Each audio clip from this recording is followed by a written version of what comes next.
Just when I went to retreat then, he picked his leg up, so I've got to finish this off. Most horses don't really mind their leg being picked up by the farrier. What they don't like is that hammering sensation or the hammer hitting the nail. Desensitize your horse. Get a big rock and just tap it on their hoofs like that.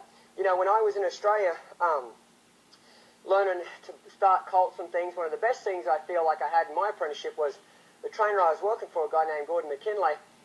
He had a policy that you had to shoe all your own colts. Is that if you started colts, you were the one that had to shoe them. Because he believed that if you were the one that had to shoe a colt for the first time, you'd really prepare your horse and do a good job getting him ready to be shot. If you weren't the guy that was on the end of the hoof and somebody else is going to have to do it, normally human nature is to be a little lazy and you're like, well, I don't need to pay as much attention to it because some other guy's going to have the problem. So in doing that, what it did, two things. It taught me how to shoe horses and I learned some skills that I didn't have before. But not only that, is it really made me appreciate preparing your horse to be shot. So every day I would work with my horses for 2 or 3 weeks straight to get them ready to be shod, and by the time they were ready to shoe, they usually gave me very little problems at all.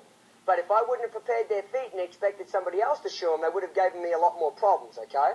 And that's what I want you guys to do for your farriers, is try and prepare your horses better by getting them respectful, listening and paying attention, so that when your farrier gets here, he can concentrate, there we go, on doing a good job of shoeing your horse and not having to worry about your horse trying to kill him. There we go.